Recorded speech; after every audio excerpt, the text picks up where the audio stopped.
Level 2 in Edmonton. Good afternoon, everyone. Hope you're enjoying this beautiful Friday in the Big E. Tom Gazzola, Hernan Salas with you. YouTube Trev getting us going today on the oil stream. Attaboy, big boy.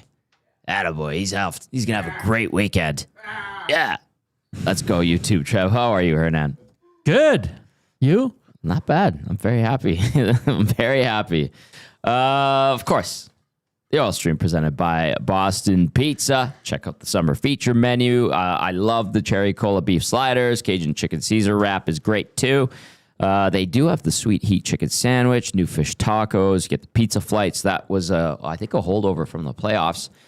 Summer pesto chicken pizza and the fish and chips. A big shout out to Sean and Marissa. There he is, photo bombing us. YouTube Trev. He's excited for his weekend and holidays.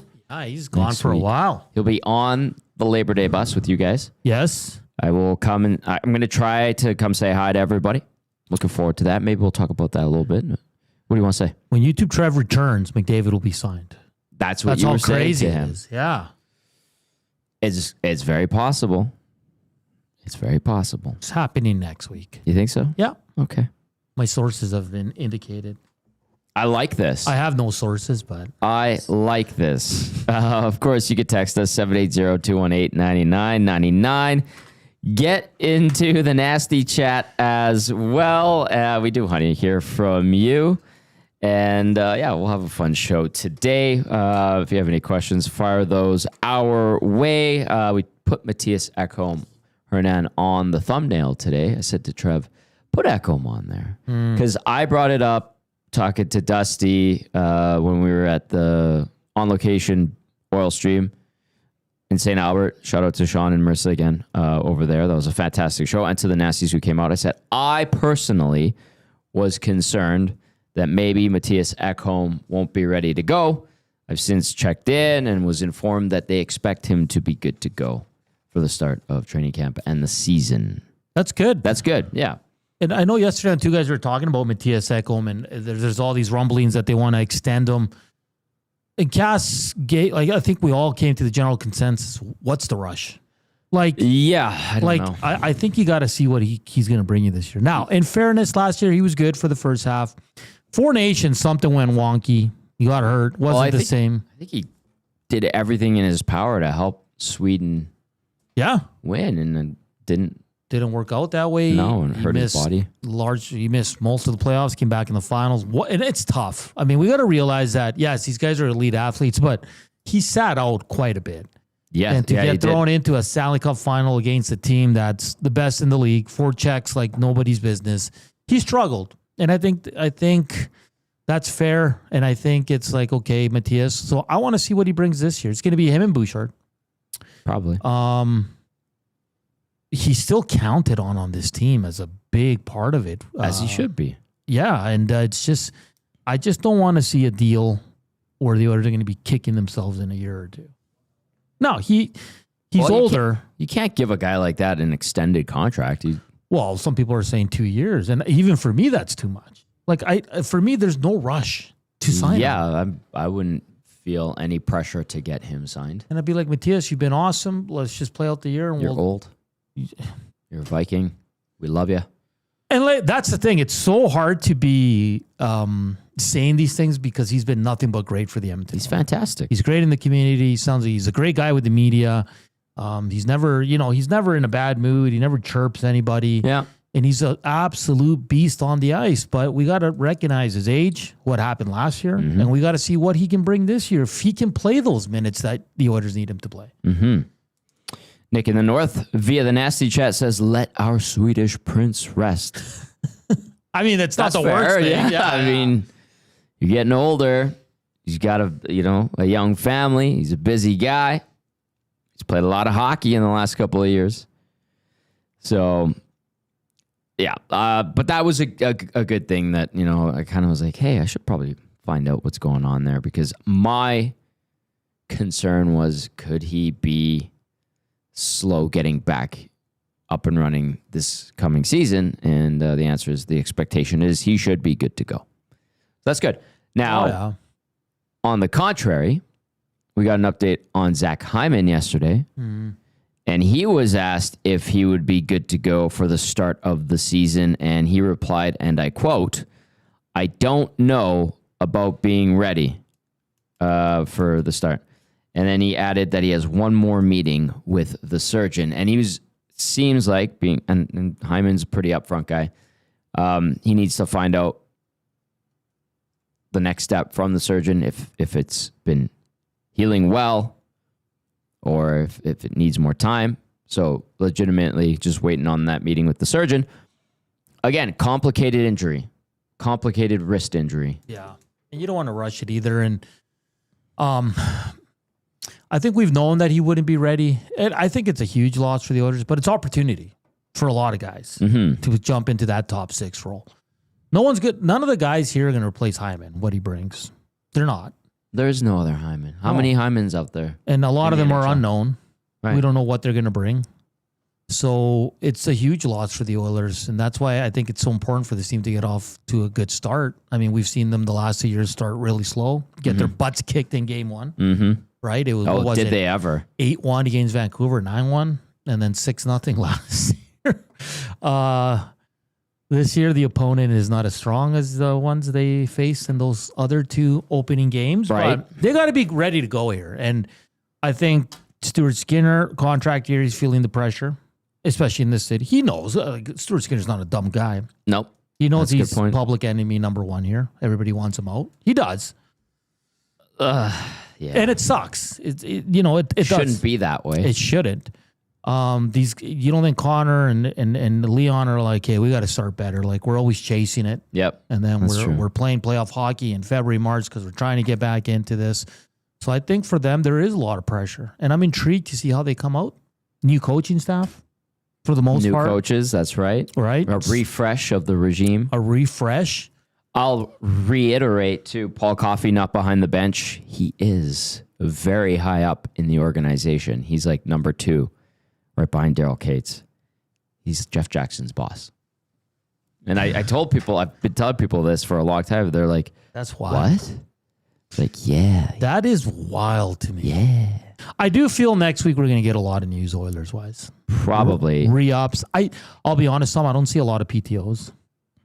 Maybe a couple. I don't know who would be coming in. Yeah. I just think a PTO they're bringing in just to have bodies because they're not going to Fill out those exhibition game rosters. Yeah, exactly. Right? I can tell you that I was informed that the captain skates probably don't start till the week of the 8th. But next week, prospects and rookies will be filtering their way in. And probably hitting the ice at the DCA. So there's a timeline there. I see you, Smitty, in the welder texting in via the nasty chat saying, when do we get the 3rd jersey? Inside scoop. I haven't been told a date when it will be revealed. I promise to not give away too much on what it looks like outside of I like it. It's completely different. And there's going to be some fans that hate it. Some fans that love it. Old fans probably won't like it because it doesn't have the traditional Oilers logo on it. It's completely different. And guess what, Hernan? A lot of people are going to buy it. Yeah.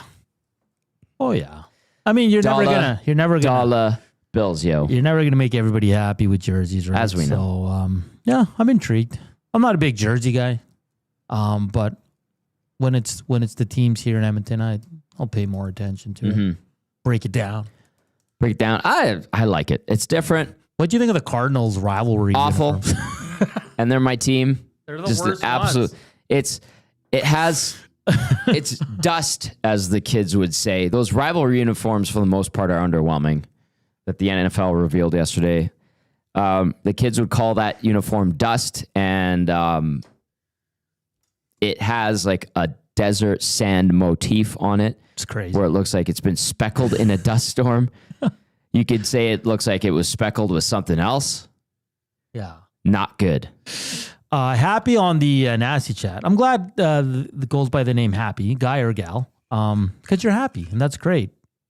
But they say Max Pacioretty, Georgiev, Kostin. You're dreaming if you think those are the PTOs you ordered. They are not going to touch Klim Kostin with a 10-foot pole as much as fans want him to come here and as much as he's been clamoring to come back. And Georgiev, why?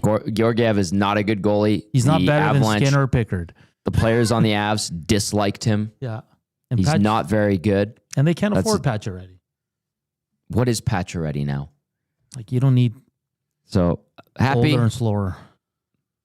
Unlikely, but you never know. Well, glad you're happy. Highly doubt it. Don't stop being happy. The cost just because Tommy and I are crushing your dreams right I'm sorry. I apologize. We're supposed to be sending you into the weekend with positive aura.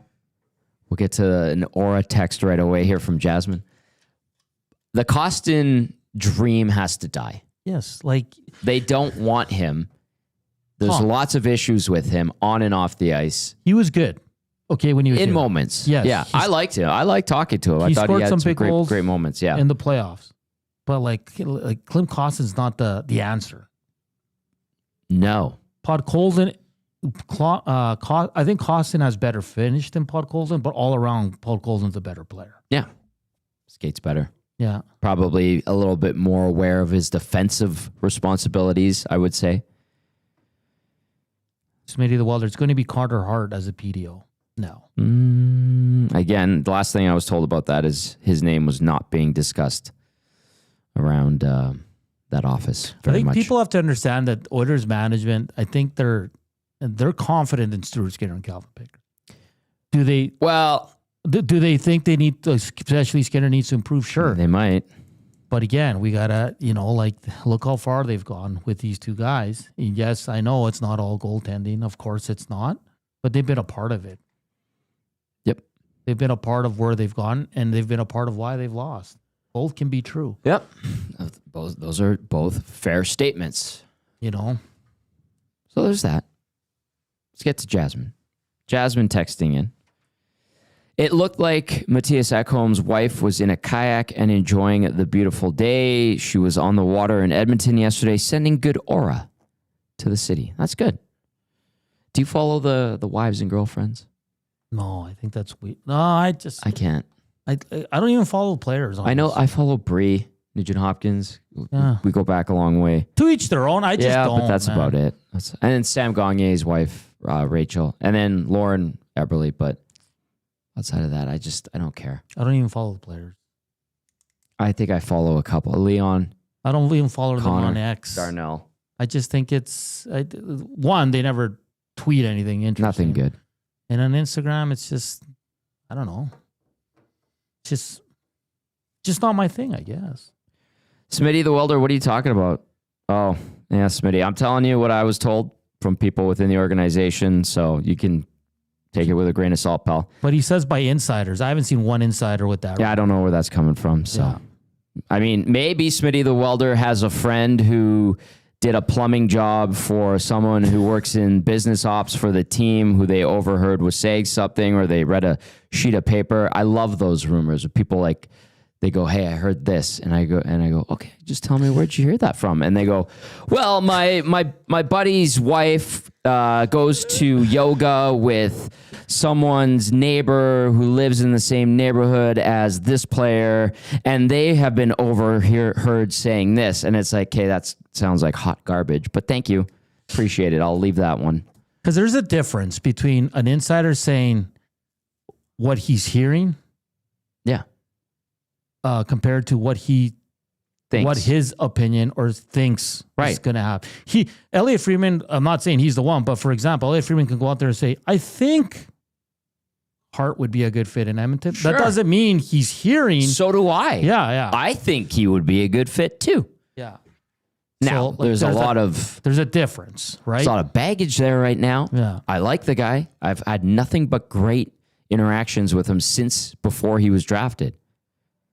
Okay?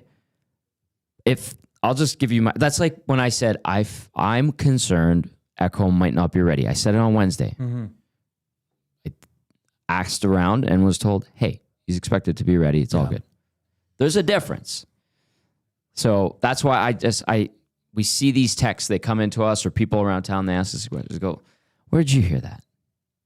And then they go, "Well, this so-and-so and this and that, and they work here and this person sometimes goes there. It's like, that is terrible. That is terrible information. And just like for me, like believe the Elliot Friedmans, Frank Saravalli, Chris Johnsons, Darren Drake. Those guys are the best in the biz. Okay, Pierre LeBrun. CJ. Pagnotta. There's a lot of people out there with blogs and podcasts and they want to be insiders. Like, stop believing that stuff.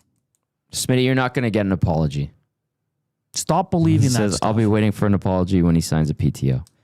I feel, let me start with it there, that the fan base is trying to will this to happen. Mm-hmm. That's my take on it. Yeah, Anyway, it's a fun discussion,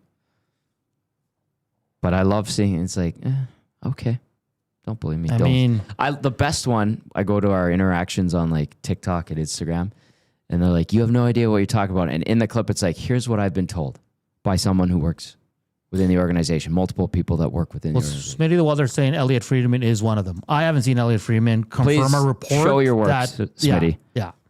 Is he having is it a conversational piece that he wrote saying, I think it would be a good fit for those two teams? That's different. Now, if he's saying he's hearing Carter Hart to Edmonton, I want to see it because I haven't seen it. Then your eyebrows. That's all I'm saying. He might be right, Smitty the Welder, but we're just saying. All right, we're deep off season. That's going to end soon. Week of September 8th, we're expected the players, the vets, to start their captain skates. And sounds like prospects and rookies will trickle in next week and start to hit the ice and fire it up at Rogers Place and the downtown community arena. Keep those texts coming in, 780-218-9999. Get to the nasty chat. It's Tom and Hernan here on the Oil Stream Friday edition of the show. Of course, we're inside the Popeyes Louisiana Kitchen Studios, where you could take advantage of the chicken dippers, the brand new delicious chicken dippers. Try them with their amazing signature sauce, and then the new chicken wraps. If you're feeling something light, try the new chicken wraps. Trust each flavor hits differently, and they also have the big dipping deal for $9.99, regular fries, biscuit, 3-piece tenders, and a beverage. What do you got, big boy? I just want to say on the players, Carter Hart and all those guys, the NHL still has to decide what they want to do. Are we waiting for that still? To get the full... Yeah, right? Because good to go. I haven't seen anything, although Gary I've been away a little bit, so... Okay. I've also looked up Elliot Friedman, Carter Hart, Oilers, and I can't find any. Okay. Yeah. Well, Smitty said so. Again, he could be right. I want to see it. I'm just saying. Yeah. Anyway. I believe everybody except CJ from Happy. Why?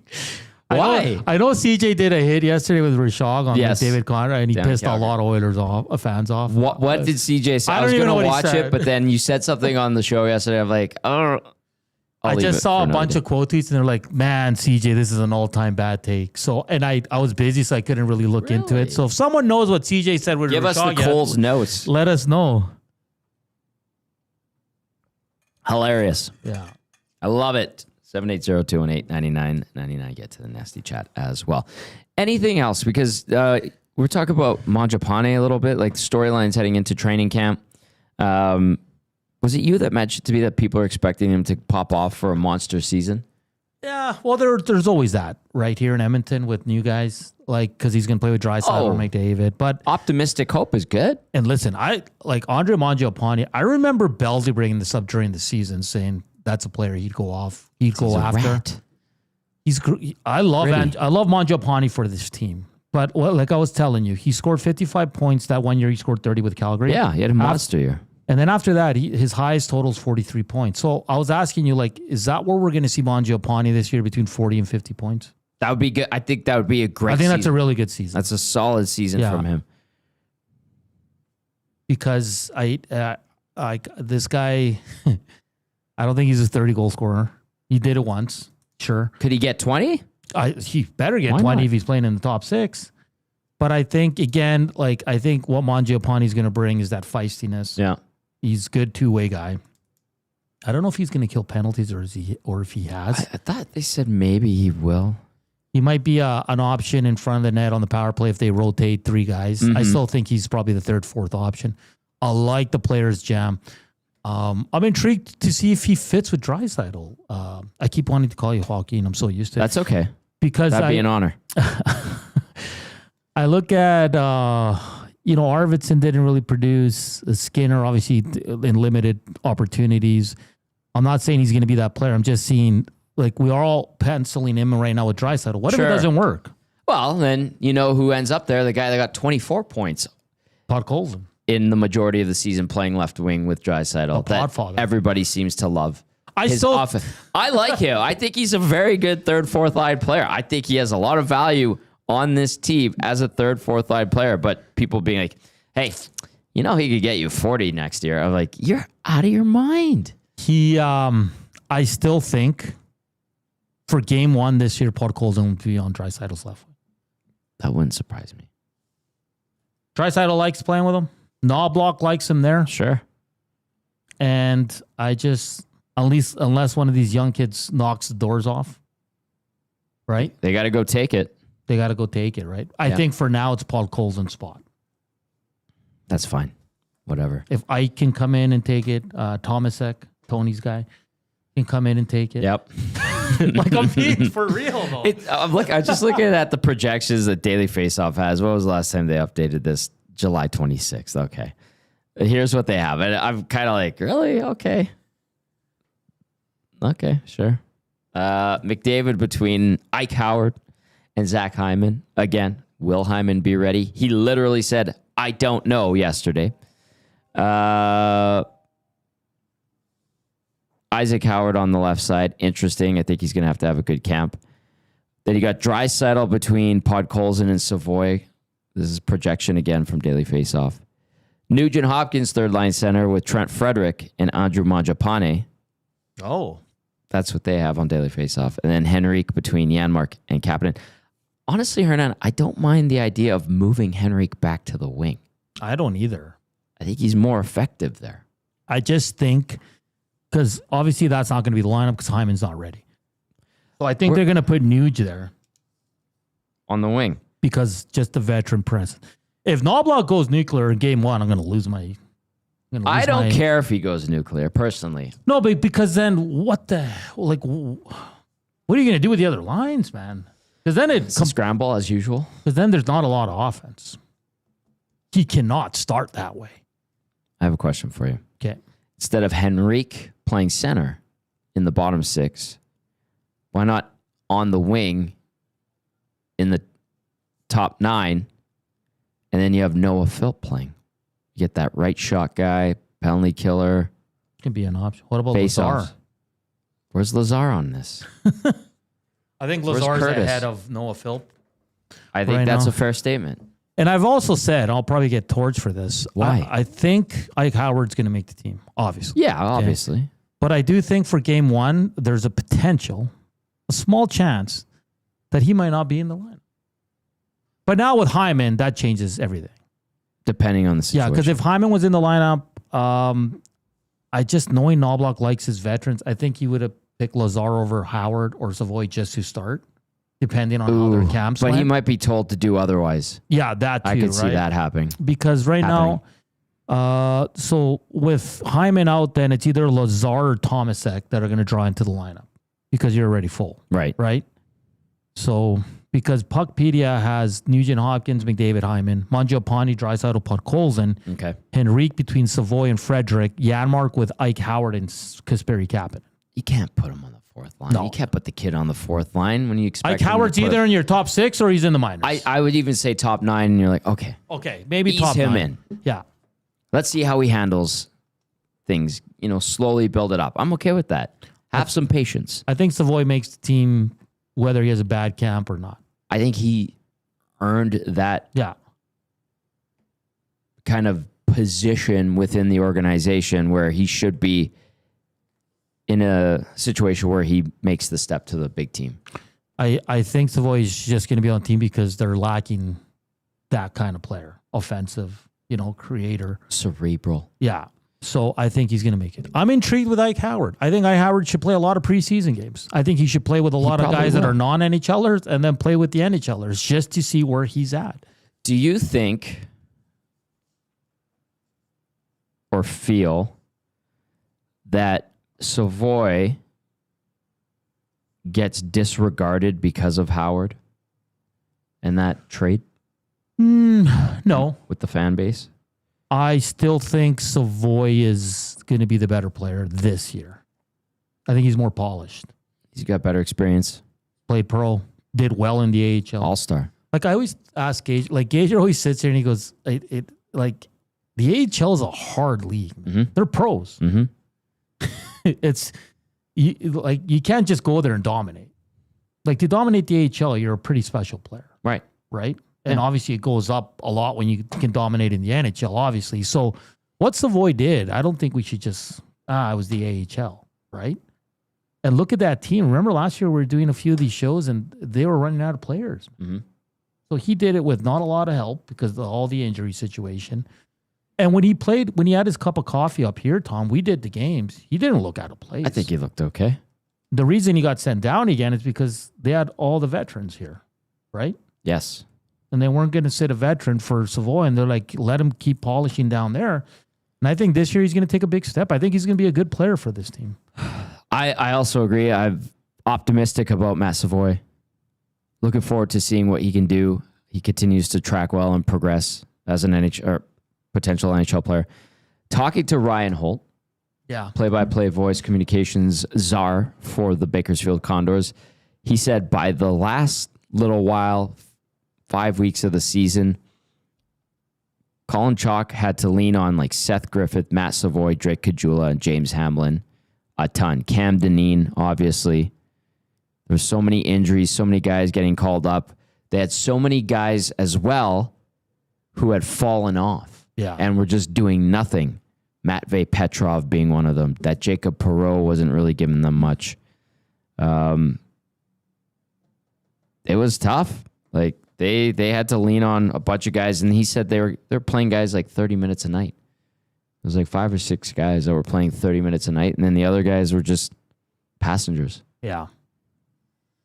It's going to be we haven't had a battle like this in training camp for a while, Tom, because this team's been pretty damn good, and you know who's kind of going to slot in where they're a veteran group. Like this is first time in a couple of years at least where we're like, oh, I don't know who's going to play with McDavid and Trice. Especially with Hyman being out. I don't know. What if Frederick gets into the top 6? I'm okay with that. Yeah. I have here's the thing is I have no issue with flexibility and the top 3 forward lines seeing movement game to game within the game. You go with who's giving you something night to night, right? You're trying to win. Now, ideally, you want to build chemistry. You want to progress and do it the proper way, quote unquote. Ultimately, you need to win the damn game. This is the best league in the world. And I know we talked about this a few weeks ago. I don't know if it was with you or Jay Milne on an oil stream, but when you look at like Leon Draisaitl's a phenomenal player, one of the best in the league. But it's amazing what he's done when he has to center his own line because he's never had elite wingers outside of when he plays with McDavid. Like, let's be real here. From the Dominic Cahoons to the, you know what I mean? Like Brendan Perlini, Tyler Ennis. Like you can name so many guys that play with Draisaitl, and the guy just continues to produce. Mm-hmm. That's fair. So let's see now if Mangiapane, 2020, I think that's good. Can settle in there. Yeah. Hopefully.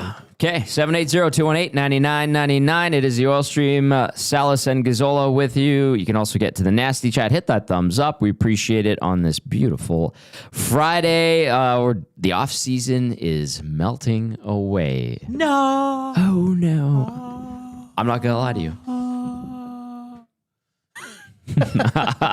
I could wait a couple more weeks. I really could. Well, we still got. I'm in no rush. We got a couple weeks before rookies and all that. So. Yeah. The 10th is when the rookies report. 17th is when the veterans report. They'll do their captain skate. Starting on the 8th, it sounds like, once again, rookies and prospects coming in next week. Are they going to that tournament again? It's done. Oh, it's done? Yeah, they're not doing it this year. Oh, that's too bad. I think I had heard some rumblings that all those teams that were involved with the Young Stars Classic were trying to find something to replace it. I think there's a couple of rookie games coming up, but not how they had it before for like the last decade and a bit, where everyone went down to Penticton. Everyone's kind of in one hub. I'll remind everyone that Penticton is now a WHL team. Yeah. And that's right. 2 new teams this year? Them and what was it? Chilliwack? It's Chilliwack? Chilliwack, I think it is, yeah.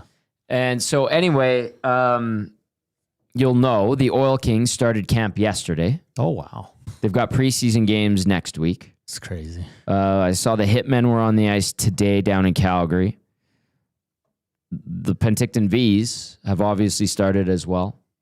So that probably has something to do with arena availability. You probably have a bunch of guys in camp. You can't have 4, NHL teams take it over. Although they did it with the Vs and the BCHL, but they worked around it well. Maybe it's different now that they're a WHL team. So it's not happening this year. It's too bad. I love that tournament. I really, really enjoyed it. It was very cool. Is this rookie skate get together going to be the most attended in recent memory because of Ike Howard? Maybe. Yeah. Yeah, maybe. People are curious, I'm sure. There's really no other rookie. Bo Akey, sure. Sure, Bo Akey. Guys like that, right? But Yeah. Ike Howard, because Ike Howard went for a pretty good damn prospect in Sam O'Reilly, right? Yes, he did. So- I liked Sam O'Reilly. I think Sam O'Reilly's going to be a good player for a while, but Howard could be a good player for a while. He could be Cole Caulfield. That's a good player for a while. He can be Jimmy Vesey. That's a good player. Yeah. We'll see. Yeah. Time will tell. It's going to be fun. All right, a couple of texts I want to get to. We will get to the numbers game brought to you by Play Alberta shortly. This one is interesting, and I have time for this. Happy says, what if they trade, he says, Savoy for Sebastian Cossa? I like the idea of Sebastian Cossa coming into the organization because he's kind of meddling with Detroit, right? He got to his first NHL game last year. He picked up a win. They put him in for the shootout. The Oilers liked Cossa at the draft. Yeah. Matter of fact, if he had been there, they would have taken him. But the Red Wings took Cossa. The Red Wings, I have no idea what their strategy is with goaltenders because they have like 8 guys that have some sort of pro or NHL experience. And it's like, what's your plan? Like, what are you trying to do? And don't you want Cossa to be the next guy down in Detroit?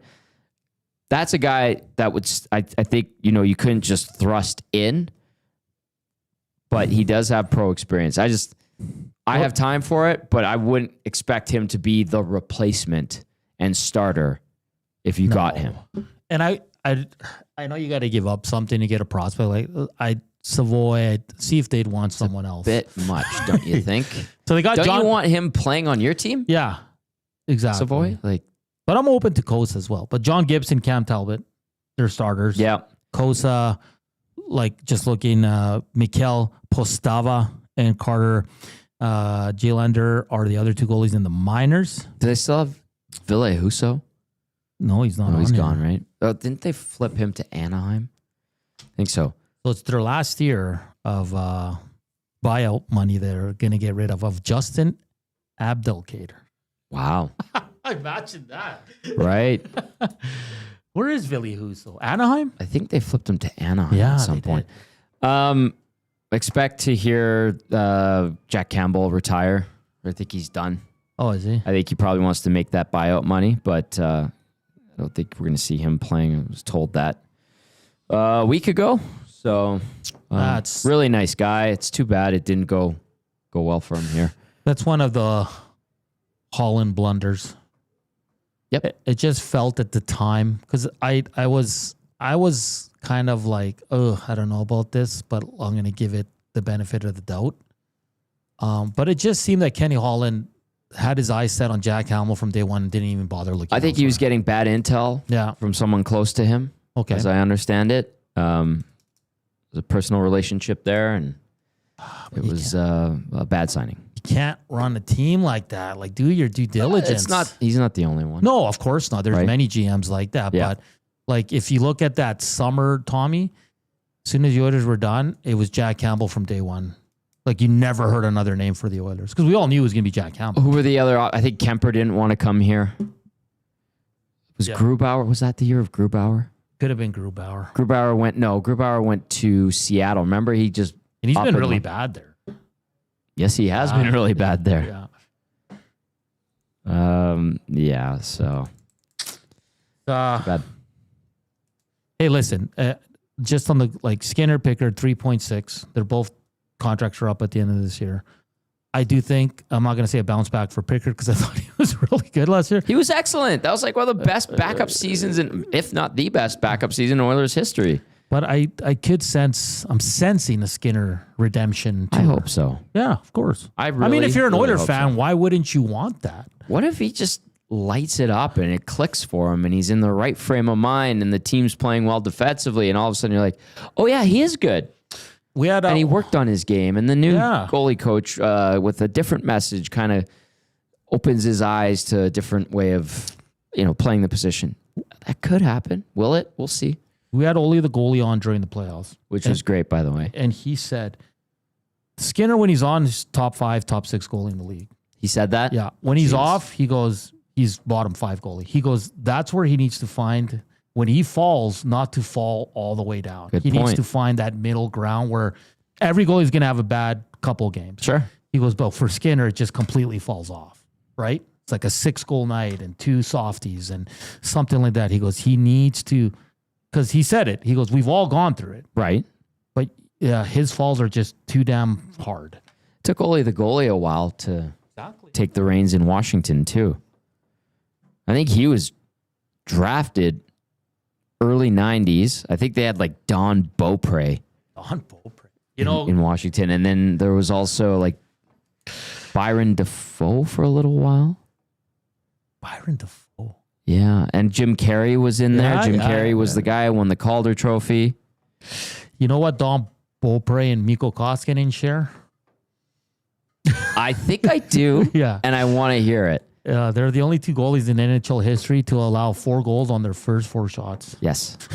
Koskinen did it against the Canucks. We were there, man. We were there. 12 minutes in. He's trying to break his stick. There was no fans in the building. It was just us. It was so... I tried to slam that stick against the post and it wouldn't even break. That's how bad of a night it was for Mikko Koskinen. Great memory. All right, let's get to the numbers game brought to you by Play Alberta. Hit that... what do we got? We got a bunch of... codes that you can hit up there. Gaming made easy. Anytime, anywhere with Play Alberta. You've got a full casino experience right at your fingertips. Play from your phone, tablet, or computer, whatever works for you. Download the Play Alberta app today. Get started with a $100 casino bonus. Deposit $20 with promo code 100casino. Play smart, play local, and remember to use your game sense. I have a couple things for the numbers game. Play along with us, please. 780-218-9999. Nasty chat as well. We talked about this guy a little bit. Andrew Mangiapane, total points this upcoming season, over under 39.5. Over or under, buddy? I'll take over 39. Hernan says over. Yeah. What do you think he ends up with? 44. I like it. I'll go under for the sake of argument. Okay. 37. Okay. But you're still satisfied with him. Brings a lot to the table. Refines his game a little bit. Mm-hmm. Plays more. Plays good in the playoffs. No PP time. Yeah. Yeah. And then next year, after, has a better year. Sure. What say you? I have another one. Sure. I'm curious about this because we've seen a lot of movement in the National Hockey League and in the Pacific Division. How many points to win the Pacific Division in 25-26? Ooh, that's a good question. The Oilers have hit 100, the last 4 years? Yeah. To win it? To get first place and win. What was it last year? I'm looking it up right now. Thank you very much. Thank you. 109, maybe? It was Vegas, right? Winnipeg? Oh, No, I'm talking about Pacific here. Yeah. Last year, 110 for the Golden Knights, 105 for the LA Kings, 101 for the Oilers. I'm gonna say this year it's gonna be around there. Obviously, I'm gonna say 108 will take home the Pacific Division. I'll say 106. Yeah. I think the Pacific Division. I don't know what to make the LA Kings. I think they're going to be worse. I think they got worse. So do I. What did I saw Bernstein was on, but I couldn't watch that day. What did he say about the Kings offseason? They didn't address what they actually needed. To sum it up, yeah. Yeah. Well, Kenny Holland gave some brutal contracts. Oh, did he ever? I think I like Corey Perry. Corey Perry's not having a season like he did last year. Plain and simple. Sorry. That was a great year. Yeah. But CC Dumoulin are not the answer. You lost Gavrikov, got rid of Spence. He was talking about Kempe still needing an extension. He expects there to be another good season from an aging Anze Kopitar. That's the thing. Kempe's so damn good, man. What's Fiala going to be like this year? Probably good. Is Byfield going to take another? I like Byfield. There's a lot to like there. When that kid figures it out completely, he's going to be an absolute beast. Yeah. I agree with you. I don't think they got better. I don't think they're a 105-point team next year. I don't even think Vegas is going to be that much better. Well, I think they might take a step back. And I love that they picked up Marner. Losing Petro is huge. Yeah. But I think you're right, because I think it's time that Vegas starts kind of taking a little bit of a dip. They're looking to move Hurdle. There's some rumblings of that. So I think the Mark Oilers... Stone's old. Body's breaking down. You think Vancouver bounces back? Nope. A lot of problems there. Calgary? I will look out for Calgary. I think Calgary's going to have an upstart season. How about the three... Anaheim, I think. Take the step. Plucky. The Sharks suck. Sharks are terrible. Seattle, I have no. Seattle's like just spinning in circles. They're just there. That's an organization where talking to Pegs, talking to others around the league, especially during the playoffs, they're like, we don't know what the hell the Seattle Kraken are doing. We don't even know if they know what they're doing. So the division's there for the Oilers. Yes. Now, I think the Oilers, as of today, I stand by this, the roster is weaker than what it was at the end of the season. Yes, 100%. Yeah. But that's a good point you make. Like, I thought LA got weaker. Edmonton for sure is not as good. Mm-hmm. I mean, these teams are still very good.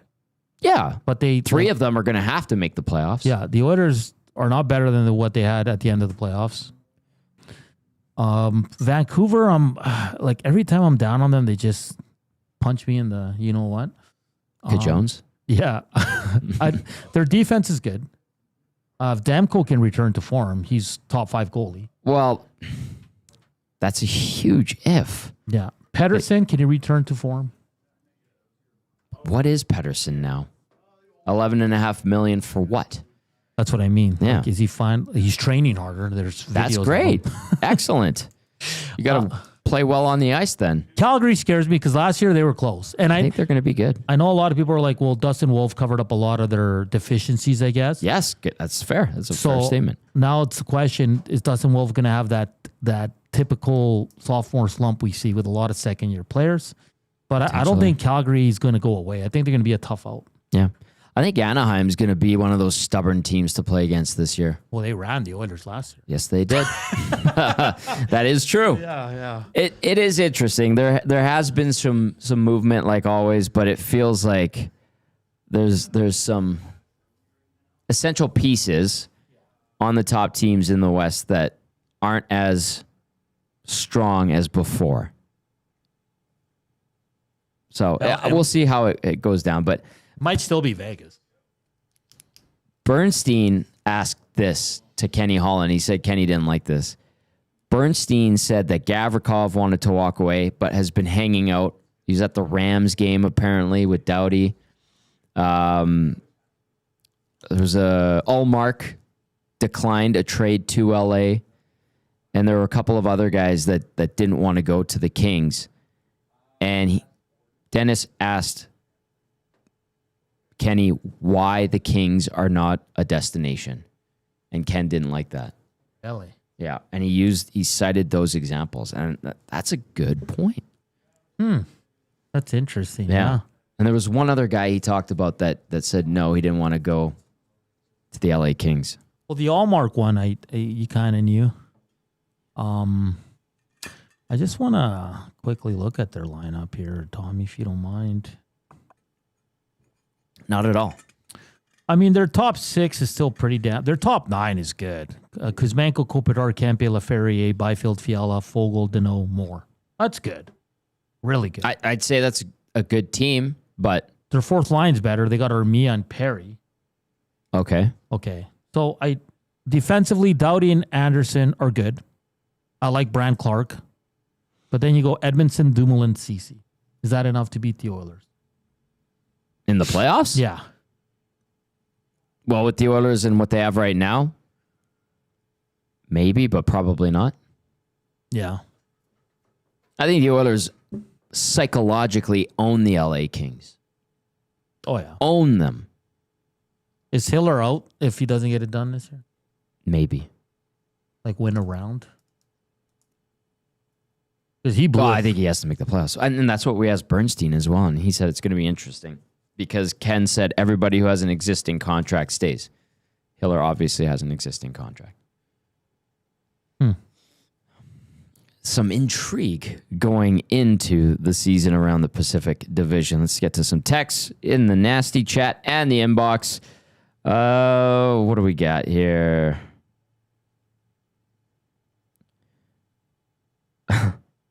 Don Beaupre, shout out NHL 94. Yes. Yes, that's good. Oilers fan 937 says Tommy trying his best to hold in the Bouch hate. Haha. We get it, bro. You dislike him, even though he's elite. At what point did I hate on him? Yeah, today. I think he's just chirping you to chirp you because that's you haven't okay. said it. We haven't even talked about Bouch. So, hey, man, I gave him his roses in the playoffs. Yeah, He was did. good.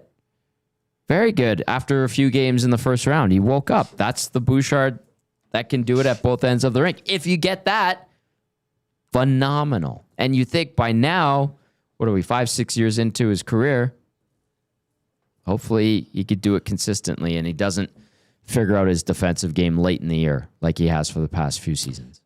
Max Pazuzu, Kuzmenko's first season with the team is always good, then drops off. Yep. Really good point. Penner's Pancakes, Pacific as a whole got weaker. Agreed. That's fair. Yep. JT Shark, we lost a lot of depth. Like means the Oilers. They did. They did, 100%. Up front, especially. I mean, only up front because Yes. defensively, it's the same group. Well, there's unknowns there, right? You got two young guys and... A European 29-year-old. Yep. Lazard come. I mean, hopeful- Mangiapane is a wild card too. Sure, but In I think terms the of where is he expectation- going to play? Yeah, expectation is he's going to be good. I'm rooting for Noah Philp, honestly. He's a great guy, great player. I hope he gets some looks this year. He did play last year, got an assist, I think. Mm-hmm. He's a good player. He's an honest player. He's a fourth line guy. That's it. But there's nothing wrong with that. You need 4 good lines. So I really hope Noah Philp cracks the lineup. That means either one of the young guys doesn't make it that are more offensively gifted, Right. or one of these veterans gets released or traded for some cap room. That's fair. The janitor. Hey, you watch your mouth. If he got traded, I'd be like, okay, whatever. No, that's I fine. know. Hey, I love Matias. How good was he in the playoffs? He's a beauty. Nick in the North say Bouchard is the most polarizing player in Oilers history. I don't know. We're going through the whipping boy bracket on this show when Dusty's here. Bouchard's up there, but like Stu Skinner is leading the charge. Nurse was in there. We had Chiarelli in there. We had Horkoff in there. I think those were our 4 finalists. So Bouchard didn't even make the finals in the whipping boy category. Listen, elite offensive ability and numbers. Yes. When he brings the defensive side and it's adequate or adequate to good, He's an excellent there's a star D-man there. When he doesn't, it's like, oh, there's so much to be desired in his own zone. The giveaways, the soft, non-checking plays where it allows a goal against, or the bad back checks. Or Yeah. the worst one was when he was back checking after I think he had a bad turnover and the other team scored, and he skated even faster to the bench. Yeah. Like, what are you doing? Oh, he drove us crazy, Tom. Not just us. He drove a lot of people crazy. That's here, right. And we understand it. But believe me, we're not here defending Bouch when he's bad, but holy smokes, Yeah. he can you'll love him 1 minute. I always go back to game 3. When he made that play on Byfield? Well, remember the first 2 periods, how bad he was? Yep. Like, we were shipping him out of town. And then the third period, it's just all Bouchard. Redeems himself. That's just who he is, man. Yep. This has been a fun show. Really fun show. Penner's Pancakes asking, when does Hello Hockey start? It looks like September 20th. Belzy, myself, and Betty Thompson get it going again. David Pagnotta, our insider, will be with us. We're working on that right now, so we're looking forward to getting going on Saturdays, 10 to noon, right here on Edmonton Sports Talk. You can also catch it on Sportsnet Radio. We're working on that September 20th. What do we got? Oh, there's Benny. Is your inbox working? No. No, mine either. Hasn't worked since 6:17 a.m. Okay. So I was hoping to see if we could get a text or two, but Awanik's all over it. Okay. It's been an issue. What's coming up on the next show? EST Afternoons. It'll be Kub and I, of course, continue to preview Elks' big game. You'll be down there covering it, of course. Adam Wilde from Nailing the Apex podcast will join us for the Need for Speed segment, the Dutch Grand Prix. He's also a big Leafs guy, so he works with Steve Dangle, so we'll get his thoughts on what the Leafs did in the offseason. 140, Rob Guerrera, Gold Standard 49ers podcast. I'm by myself. I'm a 49ers guy. I know this. Why not, right? NFC West, baby. Face of the franchise at 205 and at 220, our good buddy Lee Hacksaw Hamilton. We got to talk about this Parsons trade. I've never met Lee Hacksaw Hamilton. No? How am I friends with him? No, I said friend. Oh, your good buddy. Yeah, okay. Yeah. He's Friend a of the character. show. I thought you said he was my friend. I'm like, I've never met this guy. So we'll just tee up the NFL that gets going next Thursday. So Let's fun go. show. Who dis? Last one. I love Who Dis. Who dis? Very good. Today's is going to be a fun one. Koob is looking spry. Oh, yeah. He's very festive. He's ready to go. He's got a big headphones on. He's got a big smile and some big headphones on. And Benny just arrived. But yeah, a fun show. And of course, 3 to 6, you and Jay Meonondo. Reed Wilkins show. Heck yes. My last one. It's been an absolute blast working with Dwayne Ford. Almondo Sewell, and Jeff Hamilton. So we're going to be busy on a Friday edition of the Reed Wilkins Show. Hey, good job filling in for Dusty. Thank you. That was fun. Looking forward to EST Afternoons with Hernan and Coop. That's going to do it for the Oil Stream presented by Boston Pizza. For Hernan, I'm Tom saying enjoy the rest of your day. We'll talk to you later.